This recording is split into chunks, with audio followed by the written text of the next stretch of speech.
So we're going to spend some time today with Quartet. I'm Josh. I run Intelligame. We play games that help us make connections between games and the real world. And Quartet is an old school style RPG that I honestly am just hyped to explore. So shout out to the Something Classic team as well as the folks over at Evolve PR. Let's hop let's hop in and see what it has to offer. And also make sure that we're unmuted. Do we have sound? I think we have sound. Okay, good. Great. My first real video game love was Final Fantasy IV or Final Fantasy II when it came out for the Super Nintendo over here in the States. I'm getting some vibes, you know.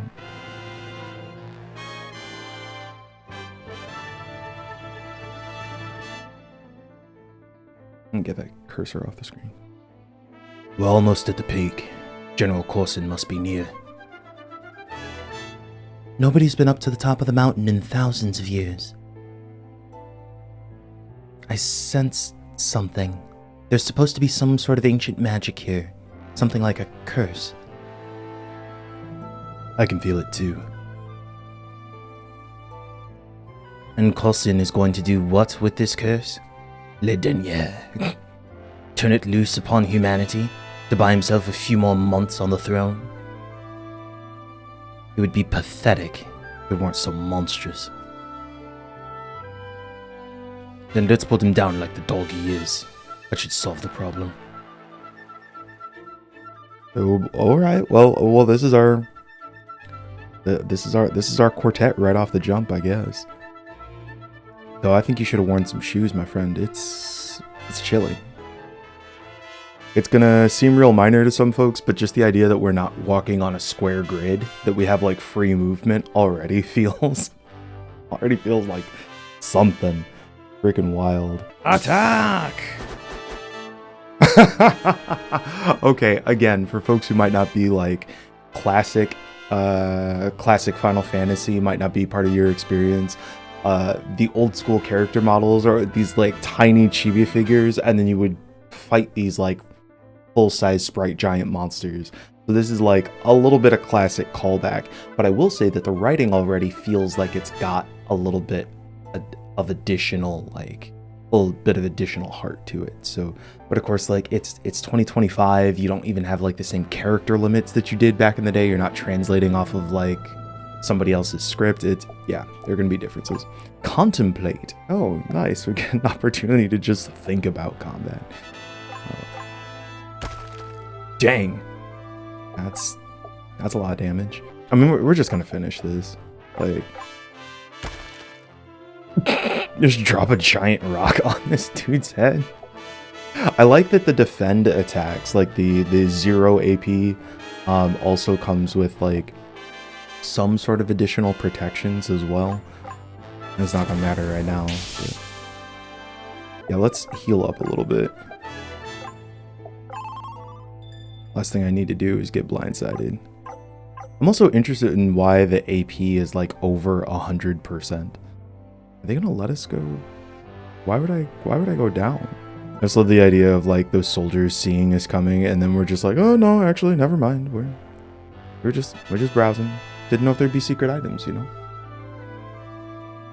On my life, you will not get through. I unfortunately feel like that was the wrong thing for you to swear. This is I get slightly sad when they're like, "Oh, let me give you a party that like is really strong up front because that means that we're going to lose them quite soon." I feel like I'm potentially wasting a bunch of energy on these intro folks, but I think we'll be okay. Let's go ahead and heal up Gustav. Made his way over from Clair Obscure.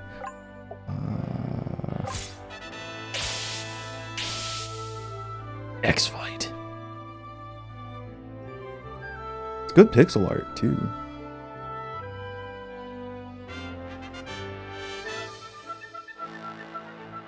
Oh, who's this? I suppose your alliance was serious if they managed to get you four up here.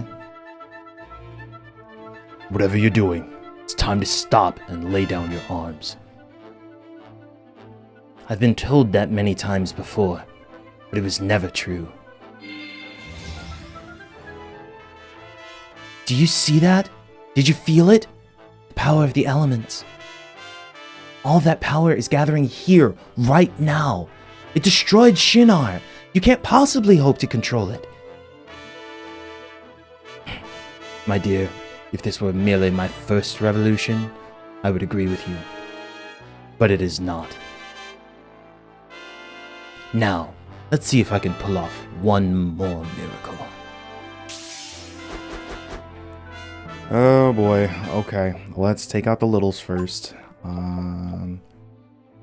I think we want to protect our healer.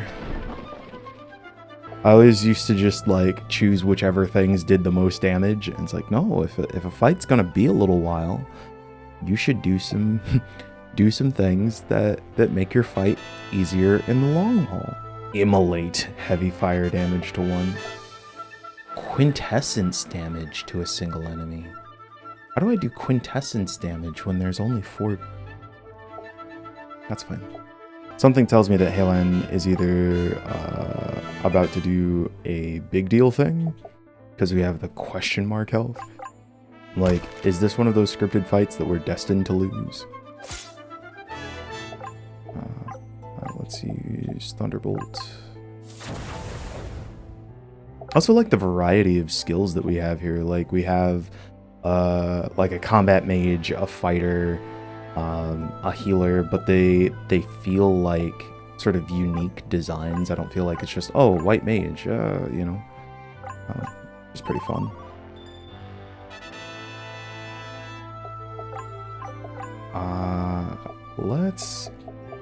Let's immolate. No, I'm gonna let's how. Okay, quintessence damage is significant. I have no idea how it works again with 4 people, but I'll take it. How much more? How much more are you damage are you gonna take? Le Dernier. Le Dernier. There we go. Pyroclasm. Nah, I think quintessence. It's like better to do something that's targeted damage on a single enemy. Are you gonna bring your friends back? Oh, no. Okay, just getting angry. Okay. I wonder, let's see, inflict blind one more time.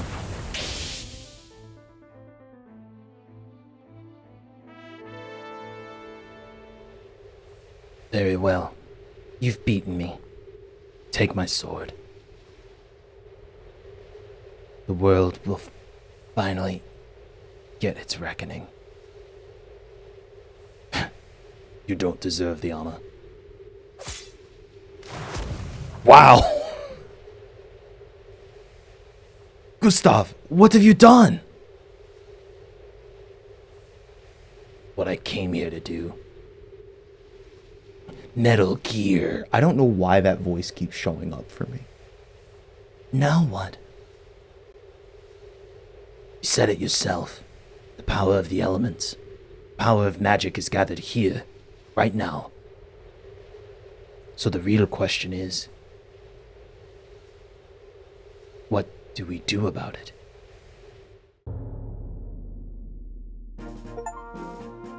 What? Okay, so I expected this to be like flashback. Usually it's like, or I like the prologue is like exceptional precursor. And so it's like, oh, and then they died, and now we have our party of individuals. But the idea that could be an incident that's actually taking place right now alongside the starting action, kind of fun. They want us to choose a starting scenario. So it looks like we choose a character and then probably see whatever story is connected to that character. Ben Balani, a cook in the busy city of Akos who has a date with destiny. Nikolai Prosh, a sergeant in the Oslan army assigned to track down renegade mages. Cordelia Helmont, a recent graduate of the Leornian Royal Academy of Magic, about to take on her first assignment. Or Alexandra Hinn, a shopgirl in the modern city of Saren, who has fallen on hard times since her mother became ill. I appreciate that, like, we have a variety of, like, what would assumedly be different skin tones, different races, representations. Yeah, we're gonna go with Alexandra.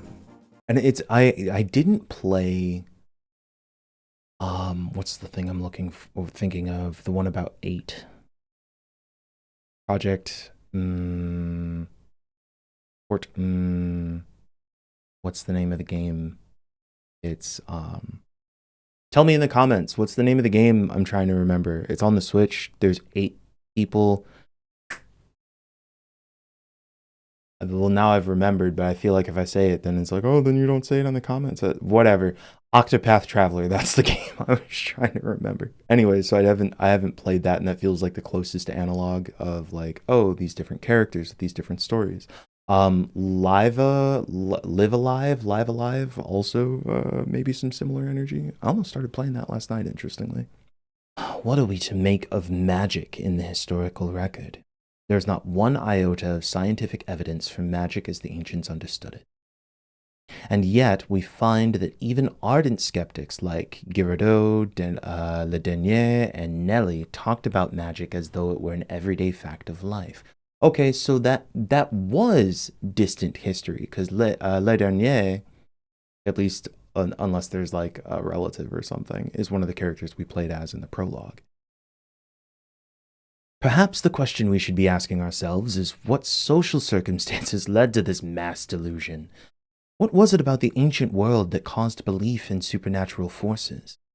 Modern people sit in the same sunshine, breathe the same air, and live and die just as their ancestors did. This is a cool idea.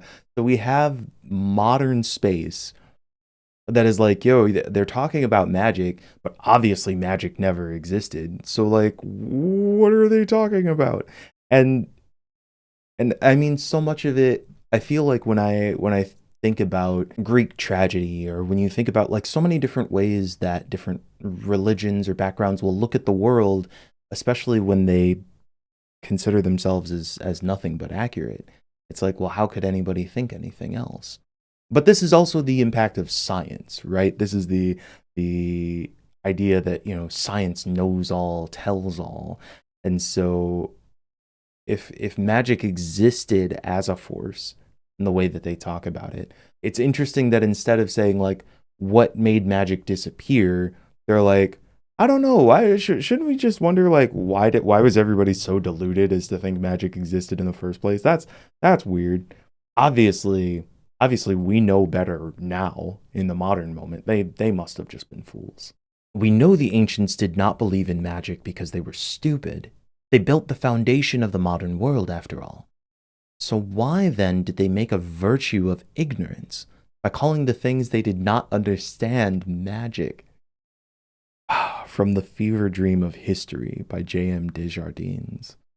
This is potentially a very cool narrative. Just the idea of setting us up with this contrast between the supposed knowledge of modernity and the assumptions that we make about the past.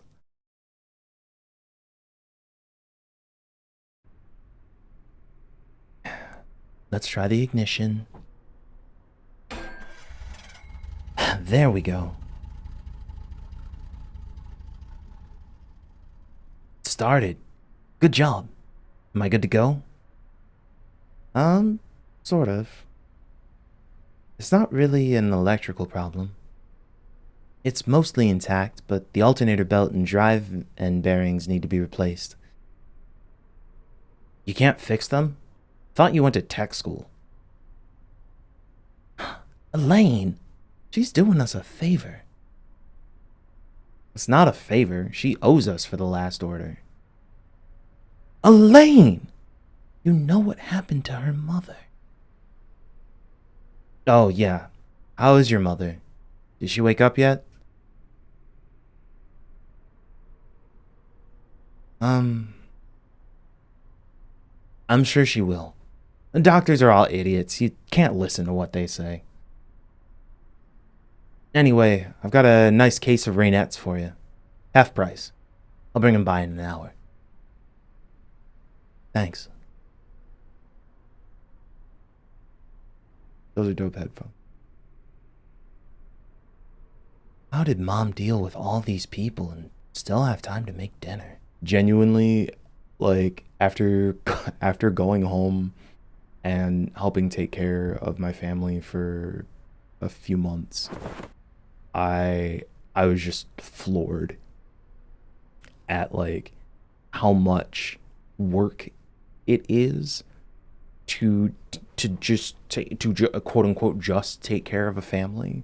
I would like make breakfast for my parents and for my grandmother, and it felt like by the time they had finished and I had just finished the dishes for breakfast, it was time to do lunch. And I just it was exhausting. So the idea of like many parents do now, having to day job 8 hours a day and then come home and take care of food and like prep stuff for kids, help with homework, like it's just it's a lot. Alexandra? Oh, hi. Your uncle's looking for you. Something happened at your shop. What now? Yo, this music is solid. Alex, here's the walk-in fridge. What happened? Just check it out, okay? I'm really vibing even just this little percussion. Oh man, they never have joint cream. Ah, no. It's warm in here. Sweet smell. Oh no, the compressor must have cracked. Okay, don't panic. Don't panic. Don't panic. We got 3 minutes before the milk will get too warm to sell. And we're out all that money. And then the meat will start to go. But no panicking. Gotta practice good habits. Okay, let's push these crates out into the store and sell them at a discount. Okay, so it's a block sliding puzzle. Uncle Louie, pull these crates out and give them a markdown. All right, no, I think we can get this right the first time. All right, so we kick this one. Oh no. I might have did I hack it up? Hacky. Oh, nice. They didn't actually make me like retry the whole thing. Wait, okay, if I push that one to the left, I push it here, it gets stuck. If I push this one up, I can push this over. There we go, and kick that out. Now we can push this one over and then come back around. There we go. I figured it couldn't have been as simple as my first thought, but yo, this soundtrack is solid.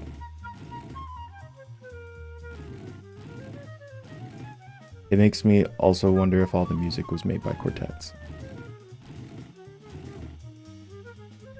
That's the last one.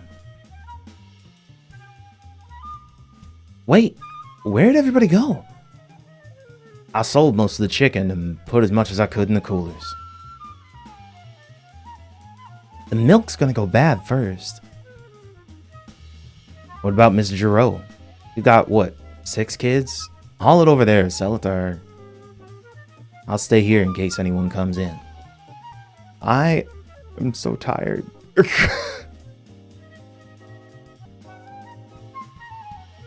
Alex, don't forget the box. Okay. There. Never mind. Hello, Alexandra. Looks like you got your hands full. I'm still astonished they bought electricity to the wall side. We're usually years behind the rest of the city. Now, there's an interesting thing that I am noticing, that like Alexandra is in a town that has a bunch of other assumedly black folks in it. And so it's interesting that they're saying like, oh, I'm surprised that they brought electricity to Wallside. We're usually years behind. And it's like, oh, is this actually, especially considering like the jazz music we're hearing, like this feels like it's a, like if it's meant to be analogous to what I might think of as a like black neighborhood in the U.S., right? Then yeah, they might be doing things for themselves, but also, and we see like, you know, this is a pretty big house, right? So it's not that there is no money here, but this could definitely be sort of outside of a lot of other society. Miss Jerome, she's right down there coming out of her house. And especially with like some of the names, I could see a sort of like Louisiana, Baton Rouge, New Orleans type deal. Miss Jarrell, Alexandra, are you okay? Sorry, let me catch my breath. I got half-price milk. Sorry, 8 liters. It's a lot. That's not a lot, darling. I'll be through that in 2 days. Let me get my sons. Claude, Renee, come out here and get this milk. Here's your money. How's your mother? Any improvement? I gotta go. I gotta sell more of this stuff. And she's like, I do not want to talk about my mother. Gotta hurry before the meat goes bad. And Mom's been alone for... Alex, this meat is leaking juice. Can you get one of those bags made of... what's it called? Plastic? There's a couple in the storage room. Oh, so this is interesting. Like, plastic is a new invention at the time, which is weird for us to think of in 2025, right? But like at a certain point, plastic was, I mean, it was not everywhere, including in our blood and brains, right? Like this was a newfangled technology. I can't find anything in here. How did Mom keep all this organized? Really need to check on her. Huh? Really? Cellar rat? Come on. Well, I guess we needed the classic first RPG real fight. Just throw a rock. Oh, this is gonna be a fight. Like this. Alex, what are you doing? Oh, we've got a friend, which is good because I was like, we are gonna get it handed to us. Much better. There we go. Alvin? What are you doing in here? Who's taking care of Mom? I just needed the plastic bags. I already gave Mom a bath this morning. The fridge broke, so we have to sell all the meat before it... Alex, this is pointless. What? Alvin! The store ain't a good way to make money. I've been telling you this for months. If you want to make real money, you can come work with me. Just help us move these things. Hey, Alvin, I really need...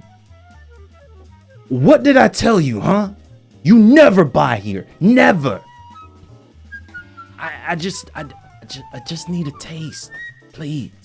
Okay, so... I'm gonna give it some space. But also, right, like, we're in a what could be considered a potentially impoverished black community.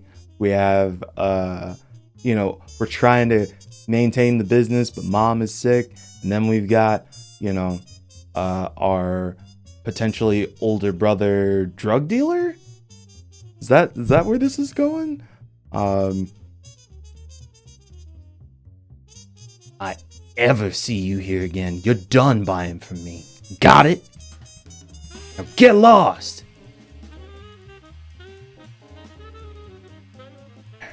Let me know when Mom's nurse gets here. I'll be back in a little bit. Why does he have to be like this right now? Alex, can you bag this meat and take it to Miss Darnod? I think she's got an old icebox, so she might take it all for the right price. Really? And you got nothing to say? Nothing? No comment? It's starting to smell a little bit. Okay, just focus and keep going. Mr. Arnaud is right next door. I'm loving the music, and also like it may be a slightly cliche start, but I'm willing to give the narrative some space. Like I said, I feel like for some reason the sort of texture of the writing in the prologue made me feel like, okay, maybe there's something here. And even the idea of like in a sort of classic turn-based style RPG having so often in these kinds of games, like if you think about like a Final Fantasy VII or whatever, you might see some people of color, but there's not really any narrative or reason to them being there or having community or society.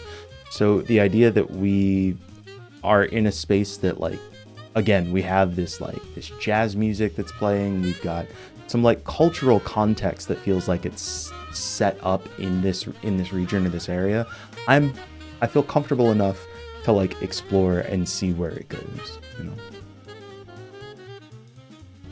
It's also worth noting that, like, you know, in a lot of these communities, and this is also I think highlighted interestingly in South of Midnight, right, is that oftentimes when we see portrayals of, say, like black communities in the past or whatever, it's under the impression that like everybody was, you know, poor dirt huts, you know, whatever. But like, especially in various cities in certain parts in time, like you'd see some folks who were pretty well off and were running a number of businesses, who might have access to technology. Like it is a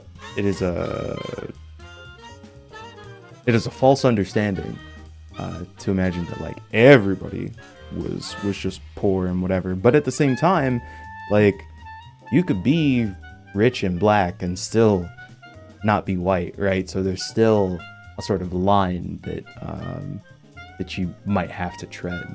So there are a lot of curiosity sparked in me right now about where this is going. Hello, Mr. Arnaud? Hello? Hi, is your grandmother home? She's resting in the garden right now. Can I... Wait, you're Marie's daughter, aren't you? How's she doing? You okay? Obviously, she doesn't want to talk about it. I've got a bunch of meat. It's on sale. Your grandmother eats that, right? She eats steak like she's training to be a boxer. How much? This whole case for 120. Well, it's a lot of meat, but sure. Good timing, though. Grandma likes to eat early. Wait, what time is it? It's 3:30. Wait, when did 3:30 happen? Mom's been alone for... I'm sorry?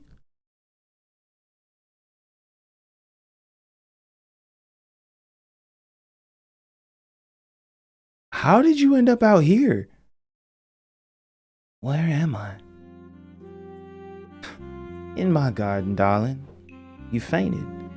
Jules carried you out for some fresh air. Okay, the other thing that I am actually is giving me some like space to give grace to the narrative actually just comes from the character design of the like pixel art that it feels like we're seeing in these representations of darker skinned characters, like texture to the hair, which is weird to say in like a pixel art, but like looking at the grandmother D'Arnaud, like it feels like there was some care put into it's not just like, oh, it just feels like a puff or a blob of hair, or just the same style of hair that you would see on your lighter skinned characters. So it is when you get those kinds of like signs of care that are applied to things outside of the narrative. It gives you a little bit of hope that things inside the narrative will have some weight and not and feel quality. I'm sorry to hear about your mother. Everyone wants to talk about that. Maybe you should talk about it then. Hey, Edit Josh here, and there are so many places as I'm watching this VOD that I'm like, oh, I could have said more, which is probably a problem. But one of the things that I wanted to put in here is the recognition of her avoiding not just talking about her mother, but also avoiding recognizing her own state of being. Being in this kind of crisis situation, you usually don't want to talk about it because do I want a bunch of strangers up in my business? This is something that I've noticed in my family, and I think a lot of, I don't know if this is particular to Black families, but a lot of families that have that sort of like insular, sort of upstanding pride is you don't want people to see you sweat, right? There's a quote that's coming up that feels like it's even more. But there's this general feeling of like not letting people into your business. And it is tough when you are in a rough situation and you're trying to handle everything yourself. This is often a time that community would be really helpful to have, but you don't really get to have community when you don't let people in. And so it is not necessarily a wonder that Alexandra ends up passing out like this, but a part of it does come from this, like, notice her unwillingness at every turn. Like, everybody in town knows what's going on, but she's not willing to make any space to let them in. This will come up very briefly. I don't know how Mom did so much stuff. She'd just say excellence is a habit, like that explained anything. I told myself I wasn't going to interrupt a million times here, and now I'm interrupting a million times. But this is a really important point too. This excellence is a habit. It is provided as the answer to a question when it doesn't provide an answer in itself. And yet it does provide an answer in itself.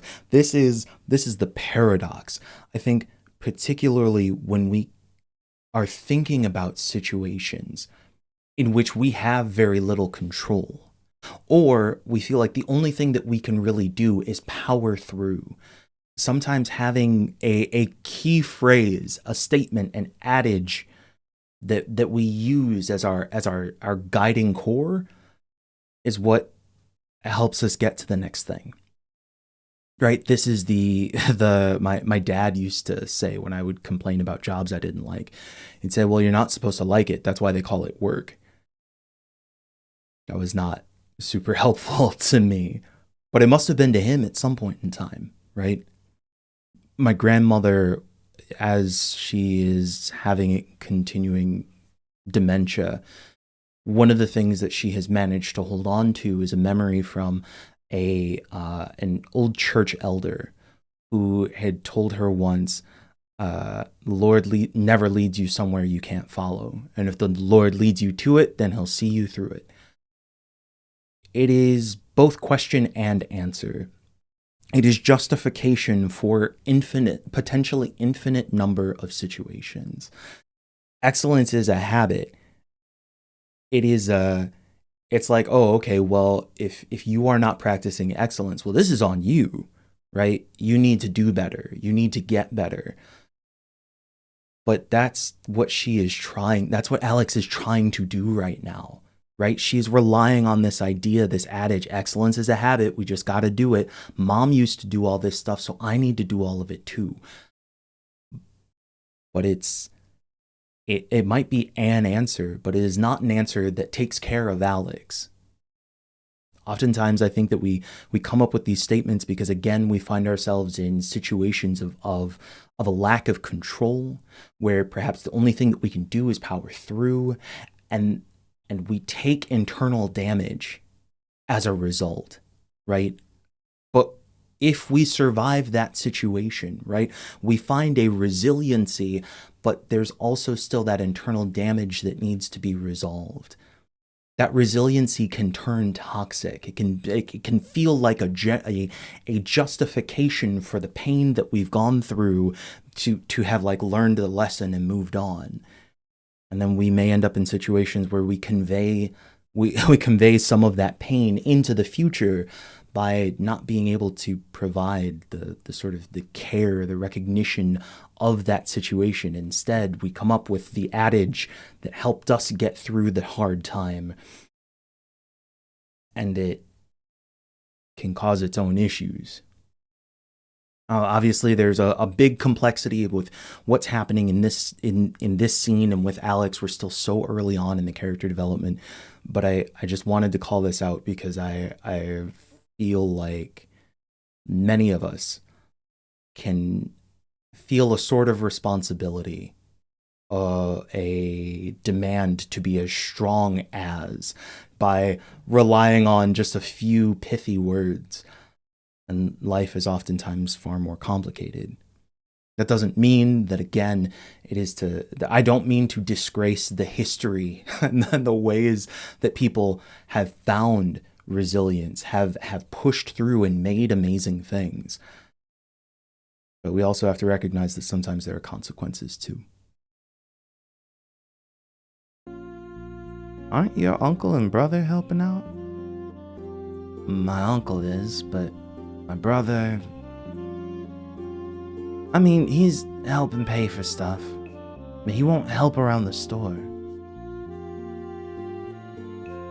Family businesses are complicated. When my husband died, I had to put my grief aside to manage his business. It wasn't fair. What else can you do? Give up? I don't know what I'm gonna do. Still have to keep taking care of Mom. Whenever I finally get into a habit, something new goes wrong. Let me tell you a story. It's about my great-grandmother. I've got some thoughts that are cooking around in my head right now, but I'm gonna let the game do its thing. Her father, George, was a farmer back when they used to use magic to replenish the earth, make the crops grow faster. I actually also love this idea, right? That like when we saw the people in fancy hats talking about like magic as if it didn't exist and there was some grand delusion, right?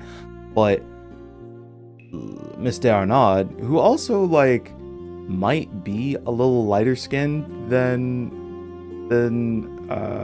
Alexandra, and if again just thinking about some of these ideas of how a person of color gets to be part of high society. So again, there's just like a lot of nuance here, but the idea of like these sort of upper crusts, high, and it looked like a number of scholars of the order, being like, oh, magic was just some foolish thing. How could they have deluded themselves to think that this was real?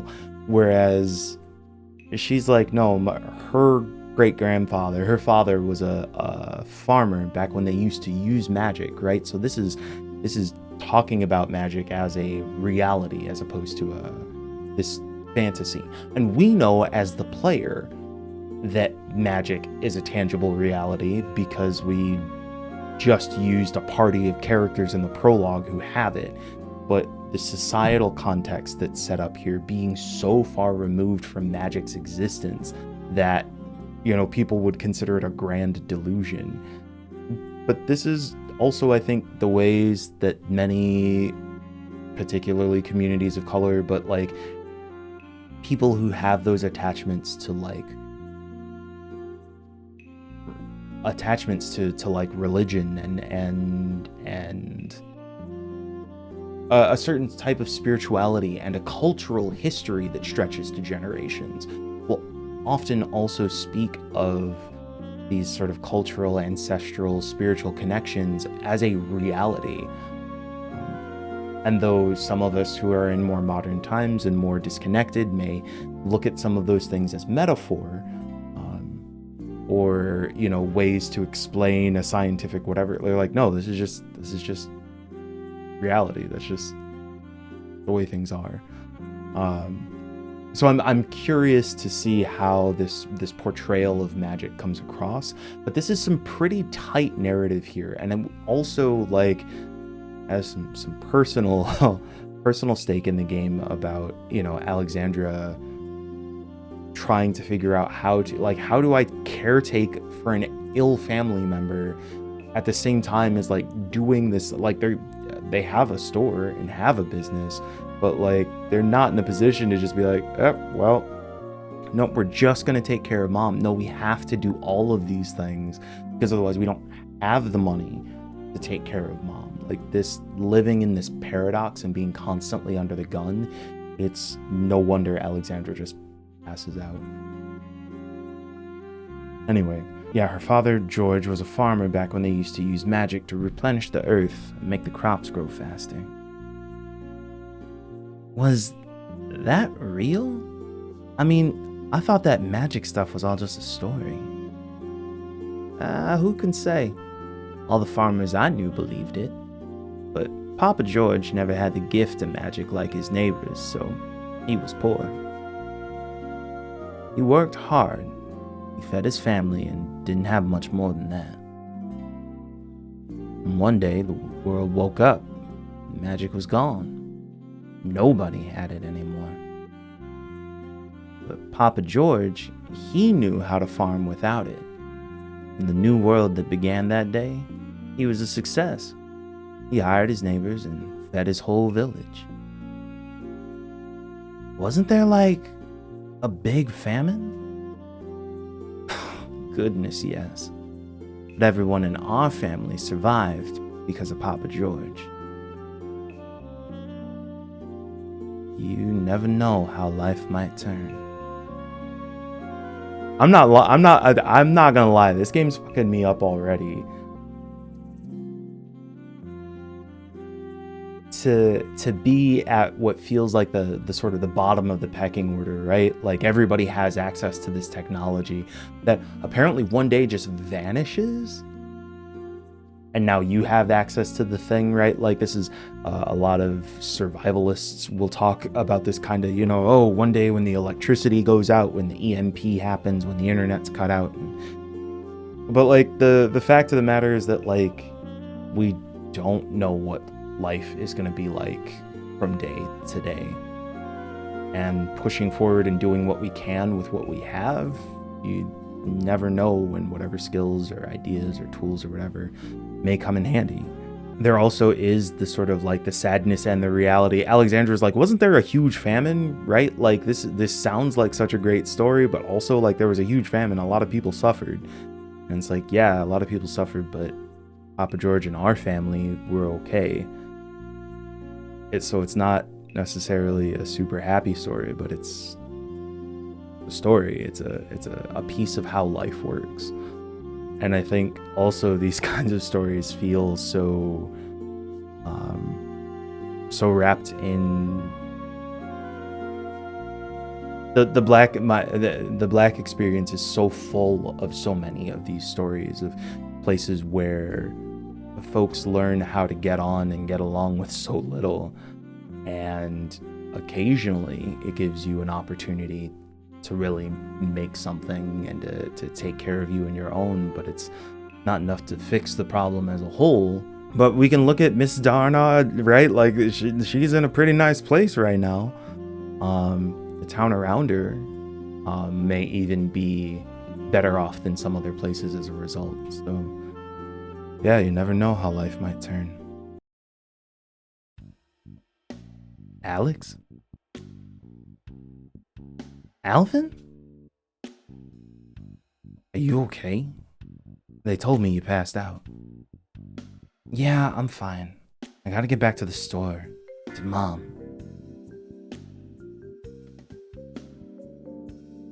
Alex, if you want to make money, the shop isn't the place to do it. I'm not gonna, sell.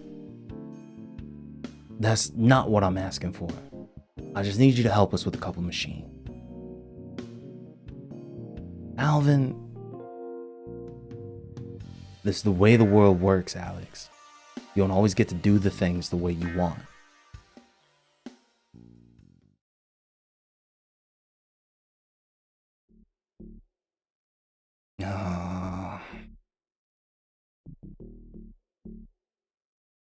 Make sure the fence is sealed back up. The only way they'll know we're here is if they see we cut the fence. Alex, would you hurry up? We don't have all night. Okay, it should hold. Great. Let's get in the warehouse and go home. Time is money. I am so sorry. I have to do it again because now that I've done these 2 cut-ins, I'm like I've opened and now I'm just gonna do it more often. But notice that Alvin is doing the same thing. Alvin has ended that statement with "Let's get going. Time is money." When we get before the scene transition, he says, "Like you don't always get to do." Hold on, let me look. Let me go back. What did he say specifically? He said.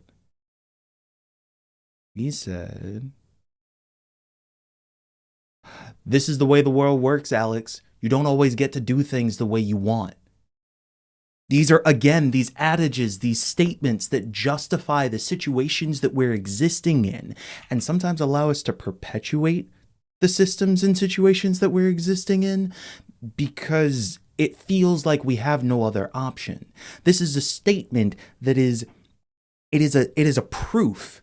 Right? It is a theorem. It is a statement that like you utilize as the justification for another action. This is like I was listening to Ezra when Ezra Klein is talking with Ta-Nehisi Coates, and I want to do a full breakdown of that entire interview, frankly. If you'd like to see a breakdown of that interview, A, if you got this far in the video, thank you so much. But B, if you would like to see a breakdown of the Ezra Klein Ta-Nehisi Coates interview, because I have a lot of thoughts, please say that in the comments. Anyway, point of the story is that Ezra Klein has this statement that he says multiple times, and not just in this interview, but other ones. He says, politics is for power. When he says politics is for power, he oftentimes doesn't follow it up with like why he believes that. He follows it up with a statement that explains why politics, like, oh, okay, and so now that we know that politics is for power, this is the logical conclusion of this particular situation. And we have these mental, I think the technical term that people often use, the ivory tower academic, whatever, is heuristics, right? They're mental shortcuts. They allow us to connect the dots in real fast fashion so that we can take an action without using a bunch of extra brain power to figure out what action to take.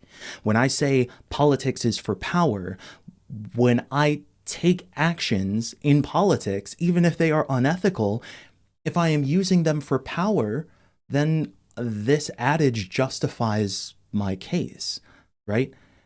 You don't always get to do what you want.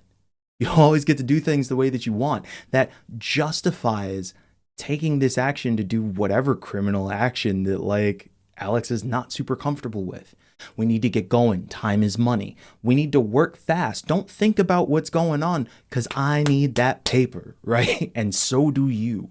So it is really interesting to see Alvin follow up with multiples of these statements because Alvin also is taking on this role in the family where he is paying for things and that money is necessary, but he's doing it in ways that are maybe not so great, right? He's doing it in ways that might otherwise contradict his personal morality if he didn't have some of these shortcuts. You don't always get to do things the way that you want to. Time is money. We have to do this. And you'll notice that earlier on, Alex does talk about, you know, Alvin helps pay for things, but he's not here to help move things at the store, right? Like, the money is important, but what I'm looking for is his time and his presence, and I don't have that. And yet Alvin is probably also dealing with the very tangible reality of like, yeah, I can be physically present, but if this stuff doesn't get paid for, there is a whole other problem.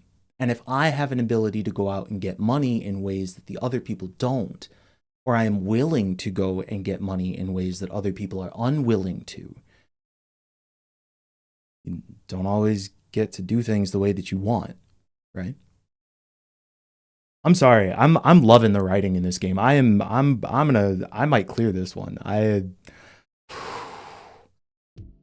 This is bad. The soundtrack is good, but this situation is bad. Locked. All right, Alex, do your thing. This feels terrible. Okay, it's an electronic log, older model. I can depower the controller, zap the motor driver with a battery, and... Alright, it's open. He's good. What'd I tell you? Runs in the family. Oh, this is bad news. This is gonna get complicated. And who is gonna take care of Mom if Alexandra and Alvin are both gone? I can't believe I'm doing this. I'm doing it for Mom, but she knew what we were doing. This is like so much of the struggle of a situation like this. Is that like you would never want to put your family in a position where they would have to compromise their integrity or even just like sacrifice their parts of their own life, right? To be able to like take care of you. But again, it is so much of the reality. And to be clear, like, this may be a story that like we're seeing in the context of, again, a group of people of color. I think oftentimes when we have discussions about sort of the impact of, like when we play games and have discussions about the impacts of poverty, they oftentimes are framed in the stories of people of color who oftentimes are experiencing situations of poverty.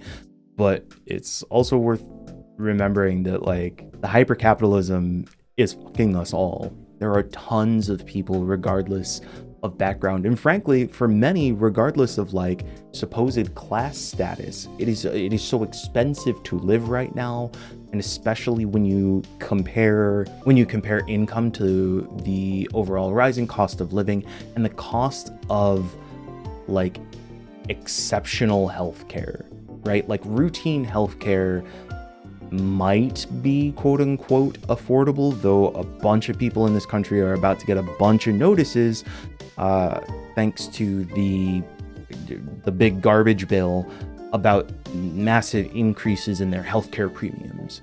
So that's pretty damn bad.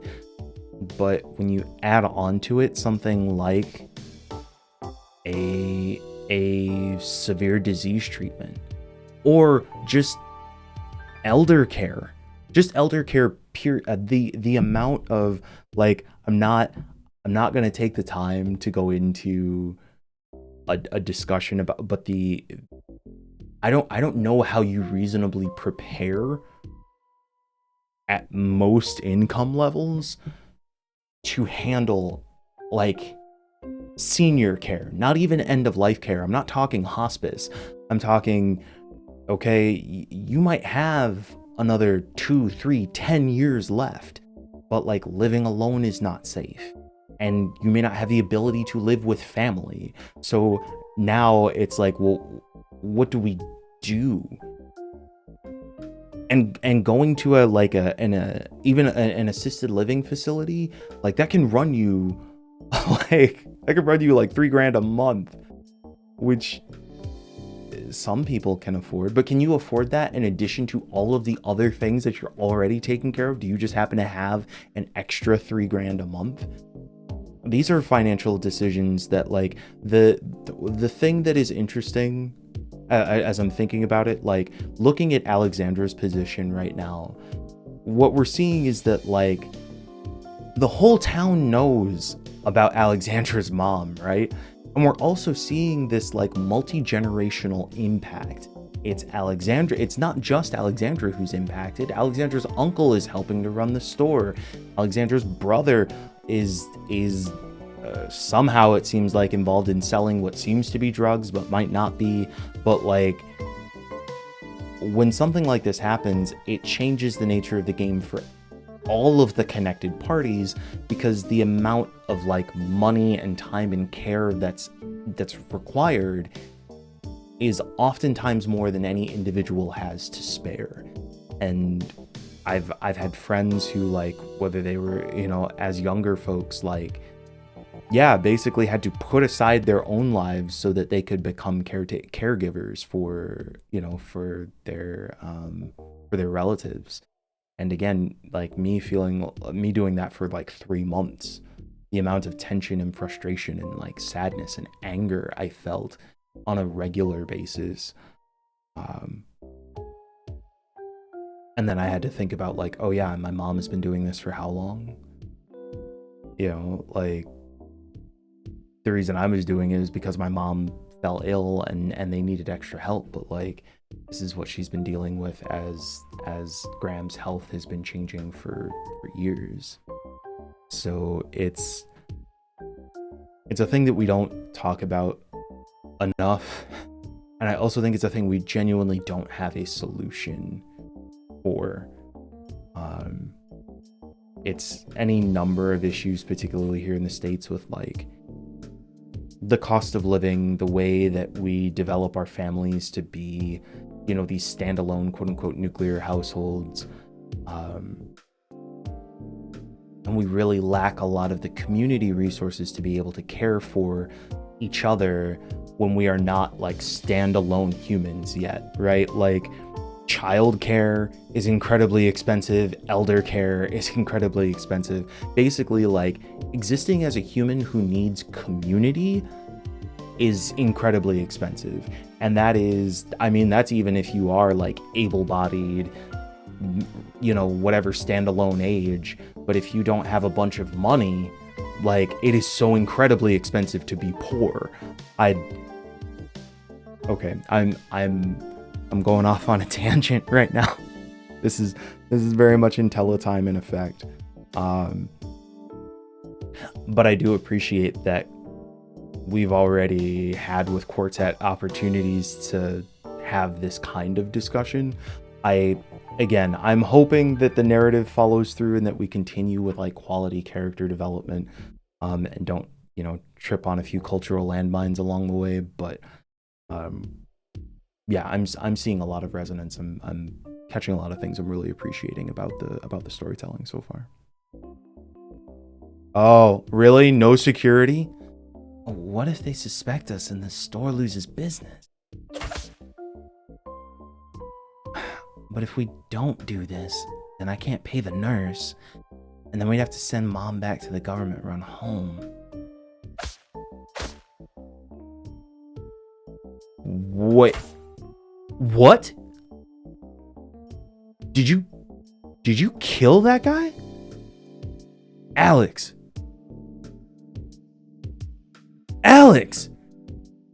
Huh? Oh, this is bad. I don't want Alexandra to have to get involved in this. I used to be like, oh, well, I don't want to waste the extra. I should have looked at the turn order. We have the turn order over on the right-hand side. And so I could have looked and seen, like, oh, okay, do I need to attack this guy right now? Because when you've got, like, a significant amount of damage, you want to apply it to an enemy that can take a lot of damage. Are they dead? No, don't be silly. Cops don't care if you rob a place in this neighborhood. If you drop a dead body. Anyway, help me tie him up.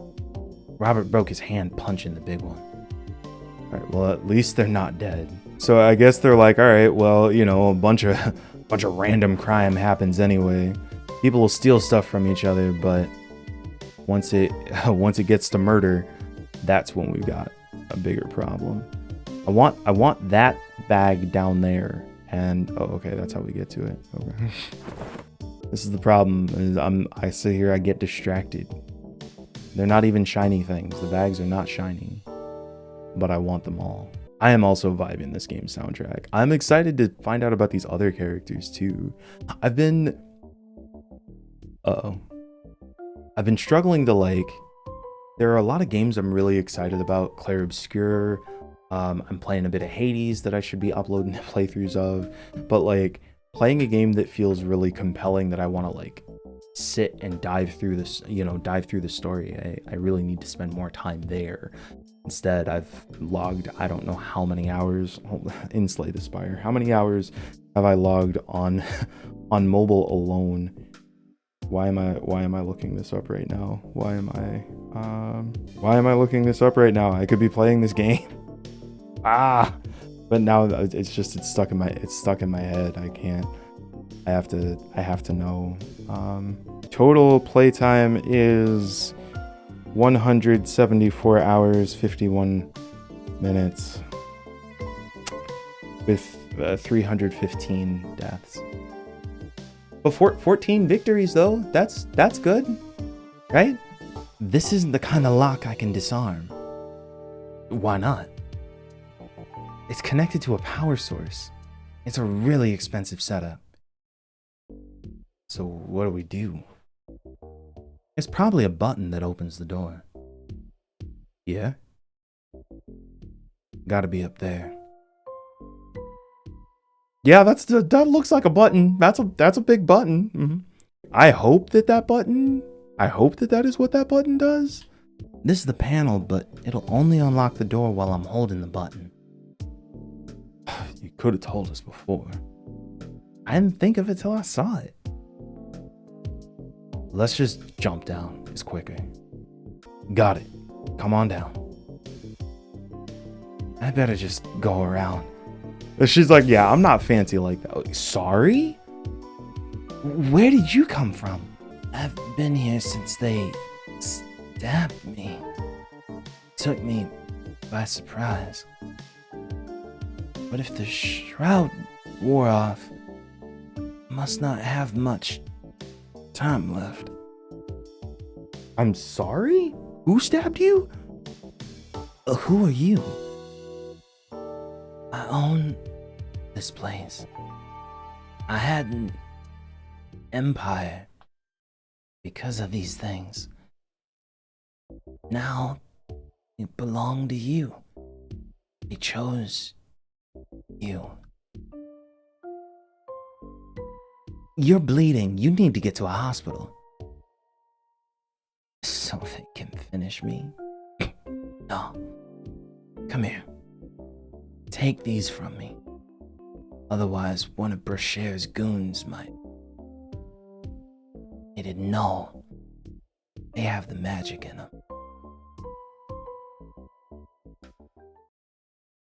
Are these playing cards? Why would... Oh no. Where am I? Oh no. What?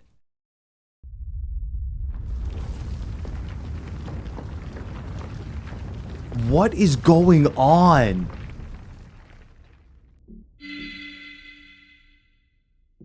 What?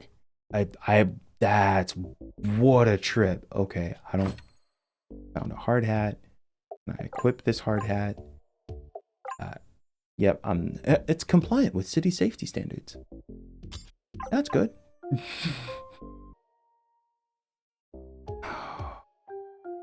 Hey, you find the man? Wait, who the hell are you? That man's cards just flew into my hand? Time to use the Oracle deck. Random elemental damage to a single enemy. Oh, we love a good lightning attack. The hell? Is that a playing card? What the? It's like punching a brick wall. Well, buddy, I hate that for you. But GG. Something tells me this is actually going to lead to complications. Look, what took you so long? We stripped the lock. Let's make it quick. You could have just propped the door open. You got all kinds of boxes and barrels and like what you could have just. That's fine. Okay, whatever. They obviously don't care about the quality of the technology in this establishment. Wait. Someone's here.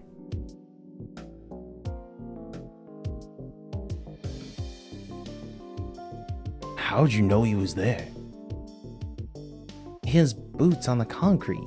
Can't you hear him? We gotta surprise him. And any backup he has. I'm vibing this game. Like I don't know. It's always nice to have a.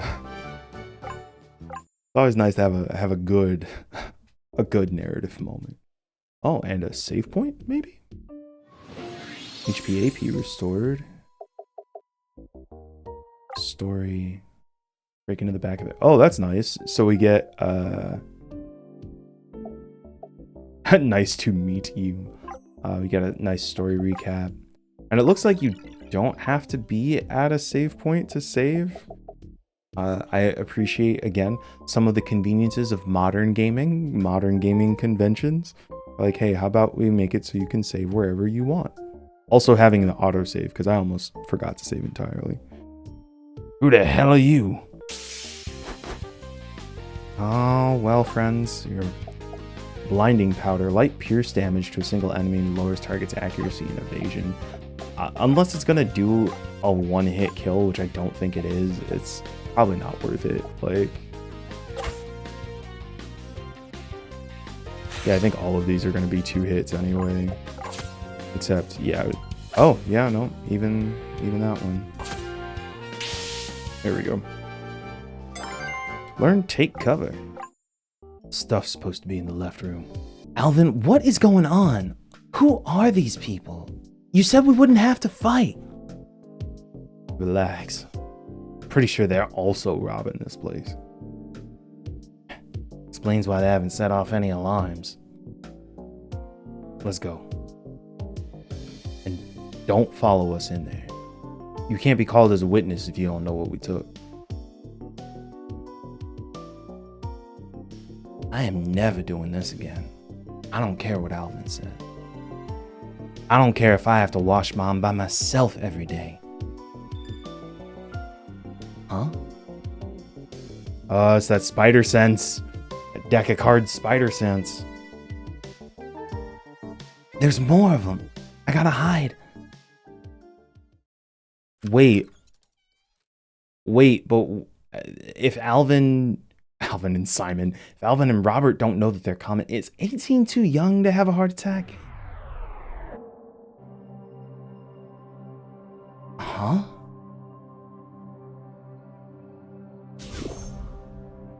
Is someone there?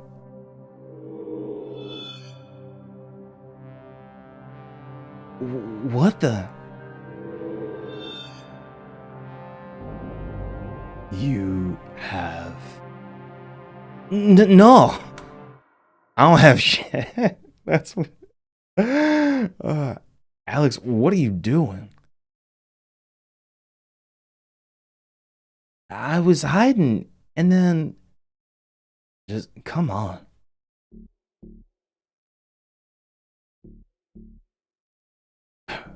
You think you can come onto our turf like this?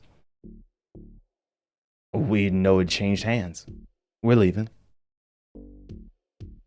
Oh yeah, you are. Oh, buddy. Boss fight time. We love to see it. All right. We're hitting you with the blind. Take cover for protective shield on stealth. Oh, that's what that gray bar is. Okay. It's like an overshield. Sweet. Let's use the Oracle deck. We gotta take out... Yeah, I gotta stop taking 3 hits around. Lame. That's gotta be a one... What do you have? 35 health? Dang. Okay. Gotta use another care package. I do not want to take 2 hits, so yeah. Nope, no counter. Oh well. Also, this sounds like Final Fantasy, like old school Super Nintendo Final Fantasy boss music. Oh, nice. Hit him with the weakness. I'm guessing this is... I was gonna say... Oh, okay. Let's heal up. We got lots of items, so there we go. Alvin gets 2 attacks. Okay. I mean, I'll take it. And then we'll have him use a... Alexandra's doing okay. Let's use our blinding powder again.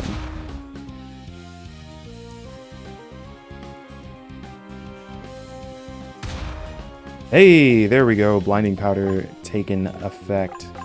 That's what we used it for. He's on fire.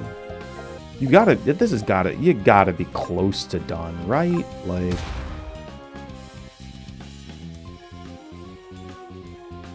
how much health do you have? Ooh, Alexandra is actually pretty low. Ooh, okay, good. He's getting weak. But I don't want to take a chance here. Enforcer's readying a big attack. Okay, shoot.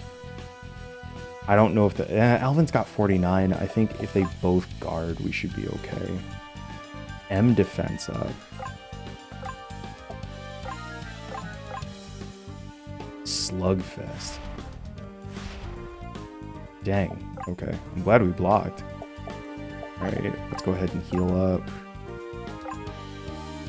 Alvin's gonna get a double attack. I probably should have still used the cards.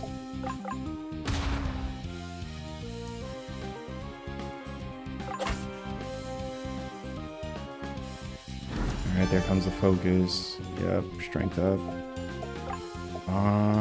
Use that Oracle deck. Come on, give me some lightning. Well, that's fine too. There it is. Nice. Buddy, you just dug your own grave. Time to leave. More of them just showed up. A lot. Are you sure? You can't hear that? A few trucks just pulled up. We're gonna be trapped in here. No, wait. There's a void, a space underneath the floor near here. Here.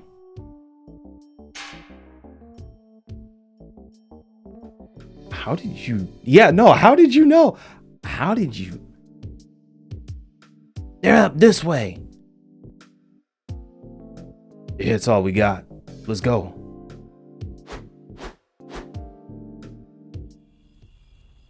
Yo, I'm kind of feeling it. I'm having a good time. Why can't they just wait for me? Are you serious? All that, and I'm the one who let you know the trouble was having, got you out of trouble, and then you just take off? You should go home. They saw us. What are we gonna do? I'm gonna go offload this merchandise. You're gonna go home and check on Mom. Alvin. We'll be okay as long as we don't cross the river for a while. See, you were walking into white folks territory. See,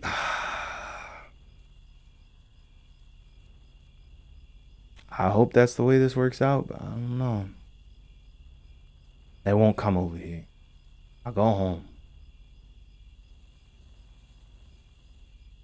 Don't leave me alone like this.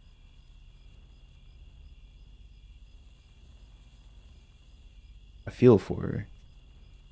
She's trying to do whatever she can for her family. But it's running her to the point of exhaustion. And it's also now putting her in danger. And it's probably about to put her family in danger. Alex. Oh, good, you're back. Uncle Louie? Why is the store open so late? Alvin said it had to be. Something really important from the way he looked. Probably to give us an alibi. Lady's still upstairs with your mother. The nurse? She should have left hours ago. I guess it's going to be a question of how do we pay for it? But just like, honestly, just something like this happens, and you're like, that's exhausting. You've been here all day? Sorry, have you been waiting long? The law says I can't leave unless someone comes and relieves me. Your mother needs to be in one of the city care homes. You might never wake up at this point. Thanks for coming. My brother will make sure you get your overtime.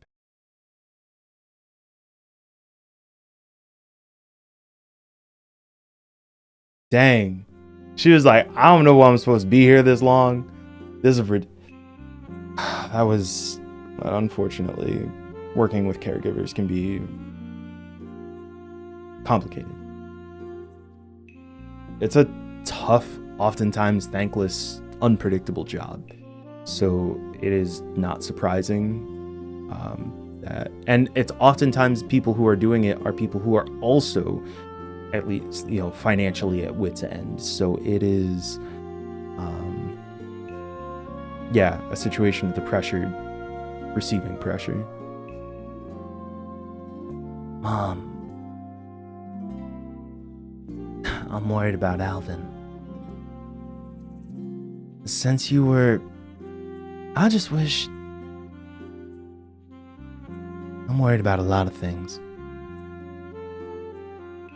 I wish we could talk again, for real.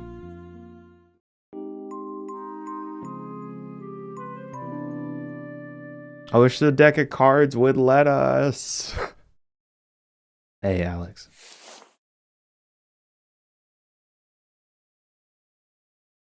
What? Alvin? What time is it? Morning. Uncle Louis says he needs something from you. I'll be back in a couple hours. I should have some good news. I wonder what's gone wrong now. Mom, I'll be back in a little bit. Yo, I am vibing this game. I really am. I think it has been a little bit since we started. Let's see. How long has it been since we started this one? Oh, an hour and a half. So, yeah, I'm gonna call this for episode 1.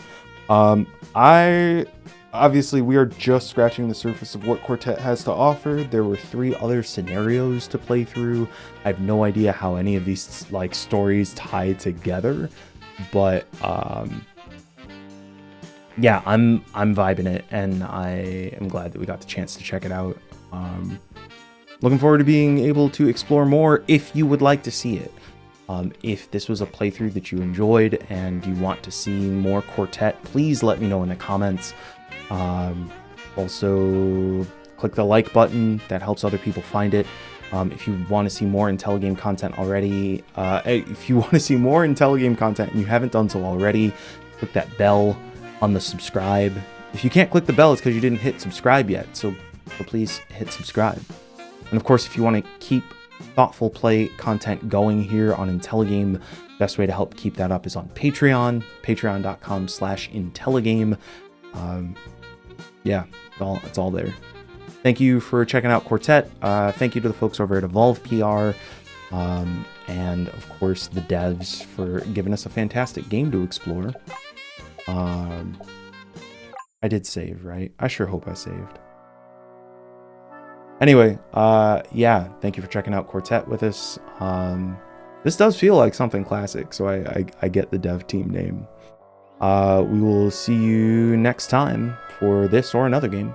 Keep your eyes up, keep your hearts open, keep Intelligaming. See you soon. Man, this kind of makes me want to go back to Final Fantasy IV. But I love that we have something new. I love that we can go beyond Final Fantasy IV. We can take those ideas, the grounding, and like make something new and interesting. Poor Alexandra. You'll find your way.